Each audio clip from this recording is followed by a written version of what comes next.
You think Common Ground is worth a buck? Consider leaving a tip at lptv.org.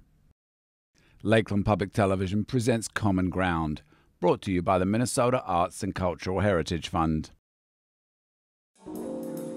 This is an offshoot of Pine Tree Patchworkers, which is the Quilting Guild in Brainerd. And there's a few different groups that meet, and ours meets the third Tuesday every month in the Breezy Point area. And so we all come together with our own projects and bring our lunch, stay from 9 to 4, and sew, yak, talk, solve problems, and just have a great time. What I'm doing is I'm quilting the 3 layers together from a table runner that I pieced. And so I've got the top layer that I pieced, the batting and the backing, and I stitched in the ditch is what it's called. I run a thread along where I've pieced so you don't really see the quilting except for on the back. And then on the appliqué, I've done a blanket stitch, which is also a machine stitch. And just it fastens it down because I've used the heat-tempered glue. So the next thing that I have to do is trim the edges and put the binding on. This is going to be a king-size quilt. It's called Rocky Mountain Puzzle, and it's like an anvil quilt. And it's going to need 200 of the full squares and like 48 side and top half squares. And I've got some done over on this table over here, but right now I'm just putting the strips together, and it's got what we call sashing. I go to a quilt retreat, and another lady had done it, and I fell in love with it. So like 3 of us from that quilt retreat are doing this quilt right now. I've never made this big of quilt. It's just got a king-size bed last year, and I wanted to have a special quilt. Yeah. This has taken me a year to put all these together because there's a lot of triangles in the quilt. So, and I'm doing it out of what we call Civil War fabrics. So they're replicas of the Civil War fabrics that were produced during and after the Civil War. And I've tried to keep true to that with the backing called shirtings. This is one corner. This is the corner. So I'm just going up, so I start with 1 and then 3, and then it's 5, and then 7, then 9, then 11, then 13, then 15, then 17, then 19, and it's going to just grow. I'm making a baby quilt. Yeah. I've got 8 baby quilts to make for friends' grandkids. So I thought I'd better get going and work on them. I started working on this at 4 o'clock this morning. I was so excited to work on it. I got out of bed and started. I went on a quilt bus trip 2 years ago and got a pattern, and I started cutting out all these fabrics for that pattern, and then I changed my mind and thought it was too hard, so then I'm making it into something else. I'm sewing all these purple strips on, and then eventually, this is my pattern, I'm going to sew them all together.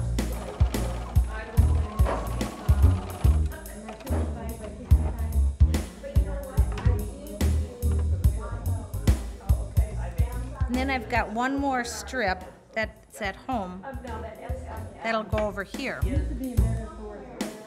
My name is Peggy Anderson, and I live in May Township, and I'm working on placemats for Meals on Wheels in the Brainerd Lakes area. Each January, every senior citizen on Meals on Wheels gets a new placemat to use for the year. I put 4 pieces of fabric down on top of each other, and I slice, and then I take 1 from each stack until I get 4 different colors,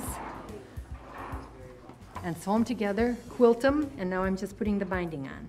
And you have batting in between. Make it nice and smooth. It's just a matter of hand stitching like you're hemming something. It's already been sewn on this side by machine, and now this side I'm finishing it by hand. And it just kind of makes it look a little more finished, a little more dressed. This is embroidering, and I am eventually going to make a bird quilt to go in my bedroom, which is a bird-themed bedroom. And I have the other squares laying out over there. There will be 12 in all, and then piecework in between. I'm just back into embroidering. Quilting is my first love, and I've been doing quilting for about 35 years. Ooh, that makes me sound really old, doesn't it? So yeah, about 35 years. And I do a lot of quilting for myself and for my children and for charitable organizations. I'm making simple dresses for an organization, a charitable organization called Little Dresses for Africa that I actually learned about on PBS, on the Nancy Zeman quilt show on Saturdays. And what they are is very simple dress designs that are sent to young girls in various African countries, as well as Haiti, Guatemala, and a couple other more third world countries, just to give them more of a sense of worth. Apparently, girls in these countries are not valued very much, and the founder of the organization wanted to come up with a way to make little girls special. I am making a checkerboard sashing for a wall hanging that has decorative houses on it. When I was a small child, my grandmother sewed by hand quilt blocks together, and she used fabric that was left over from garments that were sewn. My mother was an avid dressmaker, and so any of our leftover fabrics my grandmother put into quilts. In quilting, I like picking out the colors and the fabrics. I just love to try to make unique, different colors come together and work together on things and stuff. And then I like the piecing. But once I get the pieces put together, then I hand it over to a machine quilter to quilt it. So I say I machine quilt it by writing a check. I have always been drawn to making quilts for children, and I found this fabric and I had to have it. One of them is going to go to Habitat for Humanity, and the other one is going to go to the Gillette Children's Hospital in St. Paul.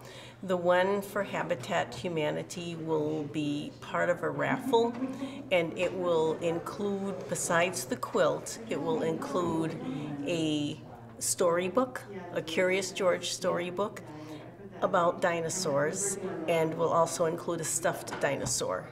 It's cool. It makes me feel very good. I enjoy doing them. They're not as intricate as some of the other quilts that are here today, but they go together pretty quickly, and choosing the colors was fun. You start with the central print and then just go from there. Time to stop. My bobbin is empty.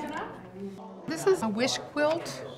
It's a Christmas project, and this is one of the quilt blocks that I finished this block, and then these all yet are not finished. They still need borders on them, and then when I'm all finished with them, I will put them together and then put a scallop border around the outside of them. All the patterns have names, and this one is just called the Wish Quilt. And here's a block that actually says Wish on it.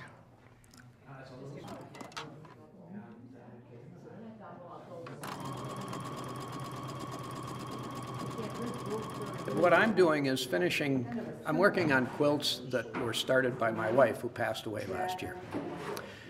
And part of it is that I just can't allow her work to go unfinished, and part of it is just to stay in touch with her. And plus, this is fun. And so I decided I'm going to do some quilting. She's got enough fabric for 200 quilts. I don't think I'm going to do 200, but I'm going to get some done anyway. This is a quilt that she started, I can't say when, but sometime in the last year or so. And fortunately, in this case, I have her drawing, her pattern, so it's an easy one for me to figure out and put together. It's a fairly simple quilt, large blocks and sashing strips, so it's not technically really complicated. But I'm practicing with precision is what it requires. I'm an engineer actually by background, and so the precision and the planning and the execution part of it is kind of interesting to me. I'm not necessarily got the artist eye that she had, that's for sure. But I'm learning from her, even though she's not here. I blog about my quilting. I teach a class at Colors for Quilts in Brainerd. I have a group that meets once a month, and we do appliqué, embroidery, and a lot of handwork.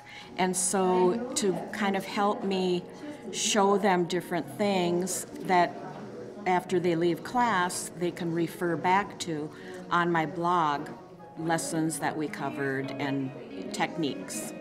So that's pretty much why I started blogging. Right now I'm working on a quilt that it's fusible appliqué, and it's wool appliqué. So you trace the designs onto this fusible paper, which has a heat reactive glue on the back. And then when you peel off the paper, the glue stays on your fabric, and then you can adhere it to your background fabric. And then what I do is embroider around each piece. So that will get fused right in place there. Once you remove the paper, there's a heat-activated adhesive on the back of the fabric. This is a wool fabric. And then you place it on your background where you want it, and then you would fuse it in place. This I have to put something under. His little wing is going to go under there, so I won't fuse him in place yet. But so I've been placing my leaves around on this block. And then after you've got them placed, you will go back with a floss, different color threads that match your backgrounds, or your appliques, I should say, and embroider around them to keep them in place.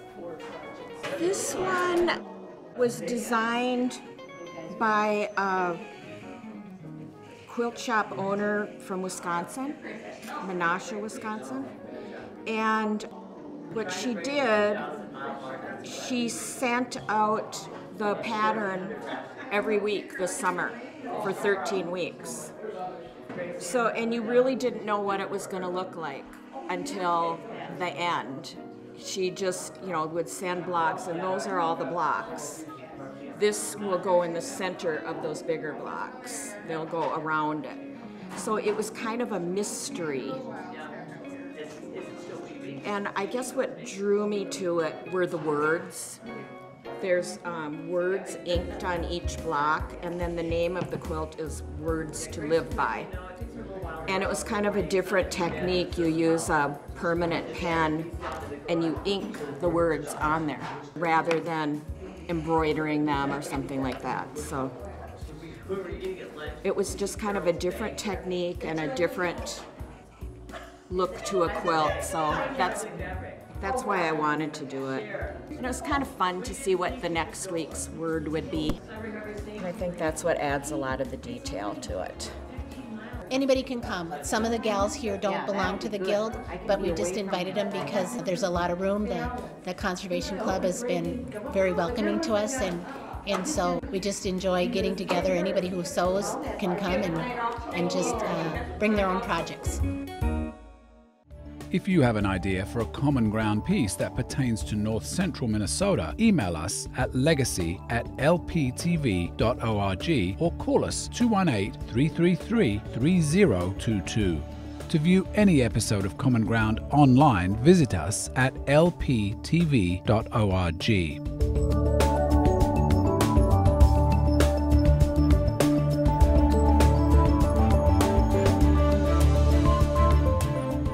To order individual segments or entire episodes of Common Ground, please call 218-333-3020. Common Ground is brought to you by the Minnesota Arts and Cultural Heritage Fund with money from the vote of the people on the 4th of November, 2008.